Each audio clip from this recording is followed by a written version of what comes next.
Hi everyone, my name is Steph, this is the Novelty Corner and welcome to my February Buzzwordathon vlog. So if you have not seen my January vlog, I will leave it linked on the screen. I explain a little bit in that video about how these vlogs are coming about. Essentially, the Buzzwordathon challenge is hosted by Kayla from Books and Lala. This year there are two different challenges. There is the traditional buzzword challenge, which is to find a particular buzzword in the title of a book.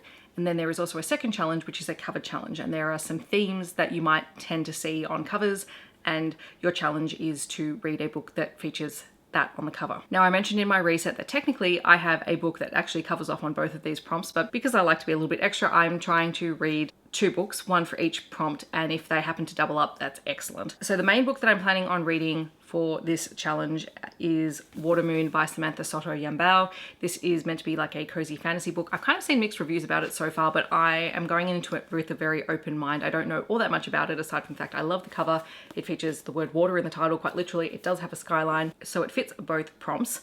However, I'm also currently in the middle of reading All the Water in the World by Eiren Caffall, which is an audiobook that I currently have out. And I'm not that far into it, so I thought, you know what? This book also has water in the title, and technically it has a skyline, even though the skyline is underwater. So I am planning on reading both of those books. And also in my reset, I said I was going to read a picture book. This was before I'd had the thought that I could read All the Water in the World for the prompt. So the picture book that I have is called Down by the River by Tricia, Gardella. And I think this one is more of a narrative nonfiction or an information text.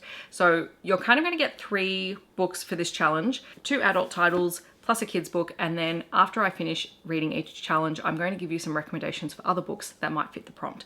So hopefully you enjoy. I will come back when I have at least read one of the books, and yeah, we'll check in then. Hi everyone, so it is 9 o'clock at night. I've just finished reading Watermoon. Trying to put my thoughts about this book into words is going to be interesting, but I mean, that's the good thing about these kind of immediate reactions, is kind of talking my way through how I feel about it, which is, one, I loved this book. I really did. I know it's had some mixed feelings from people, and I think the best thing to do with this book is to go into it being completely unaware of what it's about and just letting yourself fall into the story. A bit like Kai, one of our characters, does. Like, he is the human in this world and he doesn't really understand what's going on. He's kind of along for the ride for the majority of the book. That's a really good way to read this story. This is speculative, cozy fantasy-ish. That's the kind of vibes it gives. The whole time I was thinking about how to describe this book, I kept coming back to, and it's been a while since I read this other book, and I'm not saying that they're comp titles because one is very, very much sci-fi. This is more fantasy based, is The Long Way to a Small Angry Planet. It feels very contained because we're with the same two characters who embark on this journey and they are just stuck together. I mean, these characters go more places and are involved in sort of more day-to-day action than The Long Way to a Small Angry Planet, but it just feels like that contained kind of story. So our protagonist, our point of view character, is Hannah, and she is the daughter of the owner of a pawn shop, and this is a pawn shop with a difference. People don't find this store by accident. They line up for this ramen store, and if they are in need of this pawn shop, instead of walking into the restaurant, they walk into the store. And there they are greeted by, initially, Hannah's father. And in this pawn shop, they trade in regrets. And so people trade in one of their deepest regrets in order to be able to let that go and move on with their life. But we don't know why Hannah and her father collect these regrets at first. We do find that out. What we find out is that Hannah's mother died when she was quite young because she was sentenced to death by the rulers of the world that Hannah and her father come from, which is kind of like a parallel magical world that kind of sits side by side with our world. And her mother stole one of the regrets, and this was punishable by death. So Hannah grew up never knowing her mother. And so the story begins when Hannah's father has just retired and she's about to take over the pawn shop, and she wakes up on her first morning as the person in charge, and she finds that the shop has been ransacked and her father is missing. And then in walks Kai, and he is a human and he potentially sees more than he should, and we know that there is something about him that Hannah recognizes that she needs in order to find her father. Kai is a physicist, so a lot of what he sees when he steps into Hannah's world really challenges his thinking because he's a physicist.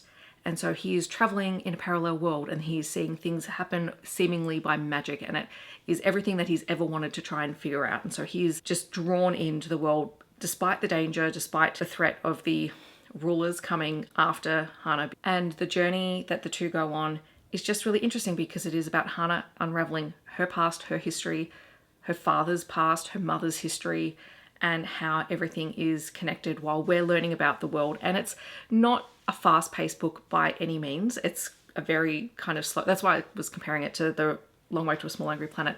It's slow. You kind of just sit in it and things are revealed. Different characters have different bits of information that they pass on to Hannah and Kai throughout the story. But it was very beautifully written. I think probably the hardest chapter for me was the first chapter, and that was just one, acclimatizing to the writing style, but also because we don't have enough information in the first chapter about this world, and so you're trying to piece together what exactly is going on. But once you get in to the bulk of the book, I just wanted to know what was going on. And it's very quiet. And look, there is a little thread of romance in the story because a big thing about Hannah's world is that their fate is outlined to them when they are babies, and their entire lives are mapped out for them. And Hannah and her people grow up believing that they can't deviate from that. And so this little romance sort of thread that blossoms through the story flies in the face of everything that Hannah has ever believed for herself. Plus, there is a secret. I loved it. I really did. I was not sure where I was going to fall on it, and I'm so glad. I'm so glad that I loved it because it was just beautiful. And I mean, the book is stunning.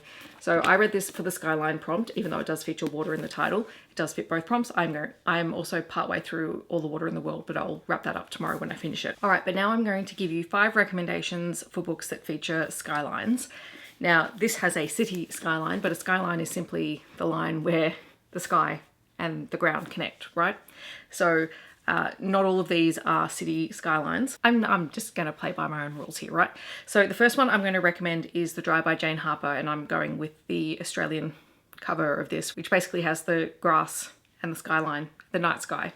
And if you haven't read The Dry, I highly recommend that you do. Jane Harper is an incredible author, and The Dry is one of my favourite of her books. It's a crime book set in outback Australia. In fact, it is set in rural Victoria, which is, you know, a couple of hours from where I live. And it's about an Australian federal police officer called Eiren who goes home to a very, very small remote town because his best friend has seemingly killed himself and his family, and he's there for the funeral. And while he's there, his friend's parents ask him to look into what happened because they don't believe that their son would have ever killed his family. And it's the story that unravels from there. Jane Harper writes Australia as character really, really well. She is incredibly, incredibly talented in the way that she builds a place. And she writes drought-ridden rural town like nobody's business because it is harsh and it is unforgiving. It is just phenomenal. You know, it's a few years old. Lots of people have read it, and I still try and make as many people read it as possible because I think it's a fantastic book, and the rest of the series and all of Jane's books are also amazing. Then there's a book called Not the Girl You Marry by Andie J. Christopher. This is a contemporary romance, and it is a How to Lose a Guy in 10 Days kind of contemporary romance reimagining. And we follow a journalist and an event planner whose paths cross. It is really fun. It's quite light to read.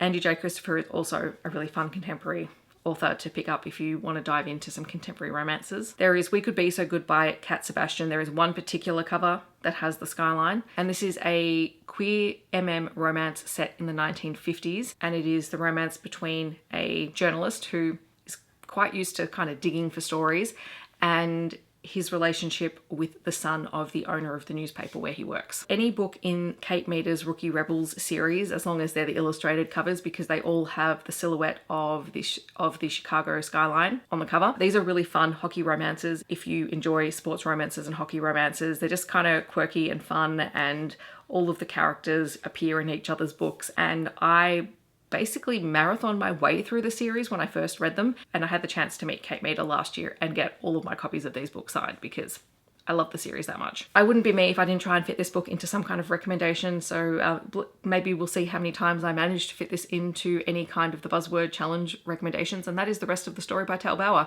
Anyone who is very familiar with my channel will know about this book because this is the book that I never shut up about. This is a queer hockey romance, and it is my favourite standalone romance of all time. Nothing has topped it. A couple have come close, but this still sits at the top of my list. It is beautiful and sweet. It will also tear your heart into pieces and you will cry. So there is that. And there is content warnings in here for survivorship and for severe abuse of younger team members by senior team members. And it's fairly explicit on page at the start of the book. There is also injuries related to a vehicle accident through negligent driving and broken bones and hospitalization, etc. So keep that in mind. But if you have not heard me talk about this story, we have Morgan, who is a veteran hockey player. He is a free agent and he's picked up by the worst team in the league. And when he gets there, he finds out that basically the captain and the coaches are running kind of this dictatorship kind of thing where the captain is literally grinding the rookies into the ice. Morgan gets there and he puts a stop to it straight away. He doesn't stand for any of that nonsense. And it is Morgan and the new VP working together to rebuild this team by helping this team to recover and to find their sense of self and to play the game, because that's what they need to do. And along the way, Morgan falls for Shay, who is one of the rookies, but he's a rookie who's been through the college system. So he is older and he is an incredible hockey player. It's their romance, and it is the most beautiful romance that you will ever read. Like, it is just precious. Yes, I mean, I try and shove this book at everyone, and I will continue to try and shove this book at everyone. So if it fits the prompts, it's going to come up. Just pre-warning all of you. So those are some recommendations for Skyline. As I said, tomorrow I'll be back to talk about All the Water in the World and also Down by the River. I'll make sure I get that read, and then I'll have some more recommendations for you with books with water words. So I'll see you guys then. All right, hi everyone. It is Sunday the 2nd of February. So I'm doing really well at getting these videos done and done early. So today I managed to get through the 2 other books. The first one being the picture book Down to the River by Tricia Gardella. God, what was her name? Gardella. Tricia Gardella. And this is just a basic picture book about things that you find around rivers and waterways and where the rivers end up. I thought there was going to be a little bit more of a narrative nonfiction kind of spin to it, but really it's just a prose style. So there's a lot of rhyming text in it.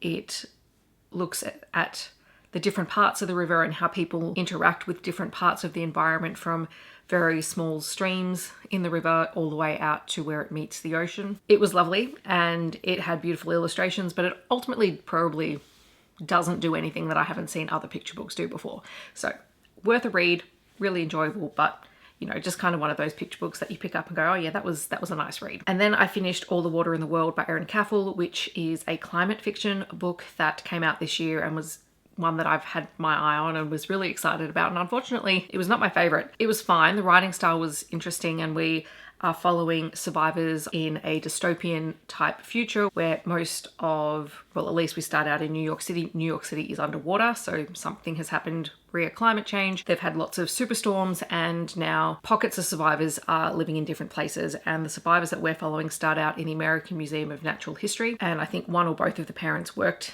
in the museum, and so they're able to hole up in the higher floors of the museum when everything happened. There are 2 children or 2 kids and just a couple of survivors, and we jump backwards and forwards in time as our characters have to leave the museum. There is a huge cyclone that comes and basically means that they have to leave, and the characters reflect on their history there and the loss of one of the parents and the loss of other members of their group, while also trying to make their way via a handmade canoe all the way to a farm that belonged to someone in the family. And along the way they meet other groups of survivors, and a bit like any other dystopian book, you have some people who are willing to help you and others who are really not, and who are out only for their own interests or even for nefarious purposes. This one I felt was just really slow in its storytelling for me. I was listening to the audiobook and like I kept tuning out.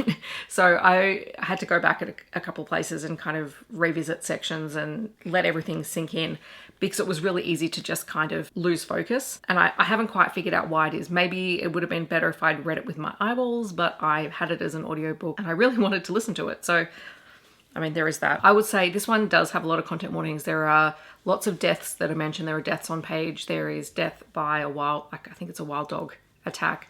There is severe infection, there are gunshot wounds, there's gun violence, etc. So there's a lot of things going on. It is a dystopian future kind of world. This fits in my aggressively average category is probably where I would put it. So yeah, that's a little bit disappointing that that's where that one sits, but I mean, Watermoon was a great one for me. That said, now that I have read my book that fits my water word in the title, I can give you some recommendations for other books that I really love that all feature water words. So in my last Buzzwordathon vlog, I mentioned the final book in the series that I'm going to mention. This is actually the first book. The Dark Lake by Sarah Bailey is the first book in the Gemma Woodstock series. This is an Australian crime novel, and we follow Gemma Woodstock, who is a female detective.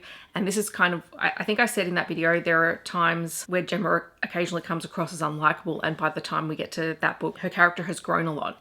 And this is the first book where we see where she starts to make some little mistakes. She is a good police detective, but she's kind of almost obsessive in her work, and so that leads her to become hyper-focused. She is a police detective in her hometown, and there is the murder of one of the girls that she went to high school with, who is now a local high school teacher, and Gemma becomes involved in that investigation, and it's kind of what happens and the decisions that she makes in her life that kind of lead to consequences for herself. So again, great story. She does write Place's character really well, worth checking out. Then for something a little bit more lighthearted, you have Sink or Swim by Maddox, which is a dinosaur shifter book. It's a queer dinosaur shifter book. These are two dinosaurs stuck on a cruise ship, fake dating while trying to steal back a precious artifact. Just go with me on this one, it's fun. It's part of a series. I highly recommend reading the first book, smash and grab, but Sink or Swim is the one that kind of has the water related words in it. I know I'm kind of stretching it with Sink or Swim, but you can sink and you can swim in water, so I'm counting it. The next one is another fun paranormal monster romance. It is Found by the Lake Monster by Lillian Lark. If you have not read Lillian Lark, but you want to dip your toes into monster romances, highly recommend checking her out. Her books are just consistently really good. This is a novella, and it kind of is set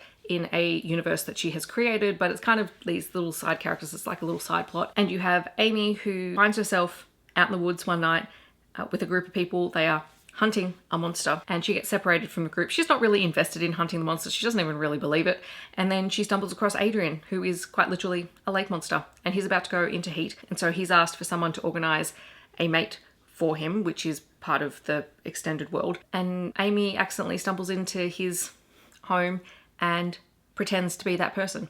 And that other person who was supposed to be there never turns up either. That's another story. It's Amy and Adrian's story, and it actually turns out to be rather adorable and very steamy. Then there is Galaxies and Oceans by N.R. Walker, which is a queer contemporary romance, and this one follows Aubrey, who, that's not his real name, it's a pseudonym he takes, who leaves a violent partner, literally walking out of the path of a bushfire to escape his abusive partner, and finds himself on Kangaroo Island off the coast of South Australia, where he meets Patrick, who is a lighthouse keeper. These are two very fragile characters who have been hurt by love in the past, and so their romance is very sweet but tentative, and they have to grow to trust one another, and they both share a love of the stars and the ocean, and it's just a gorgeous little story. And then finally, Ocean Light by Nalini Singh, which is the second book in the Psy Trinity series, which is the second season of the Psy Changeling world, so it's quite deep in the series, but I'm mentioning it because it has the word ocean in the title. And this one follows a human character called Bauer, who is a security expert who falls for an ocean shifter called Kaya, who also works as a chef with all of the ocean shifters. We've only had one book with the ocean shifters, and I really wish we would get some more because I love them so much. I'm recommending this one just because the concept is really cool. So we've spent a lot of time with the packs that live on the land, and the ocean changeling, I shouldn't say shifter, they're changelings. The ocean changeling packs are a group of very different animals. There's lots of variety of animal changelings, and they all live or have a station base, and that's where their alpha primarily lives. Their alpha is one of my favorites. I just want more of her stories. That's what I'm living for. I would just like that. Anyway, so I just loved seeing the variety of the different characters and the personalities that the changelings have, and it was just fantastic. But like all the Psy Changeling books, there's overarching world building, and there's a little, internal plot line that's going on between Bowen and Kaya, and I mean, it was just great. I actually need to go reread that. It's one that I haven't reread often, but I probably do need to go back to it because I enjoy the ocean changelings so much. Alrighty, and so that is my Buzzwordathon vlog for February. Hopefully you enjoyed it and that you got some good recommendations and enjoyed hearing me talk my random thoughts about the themes for this month.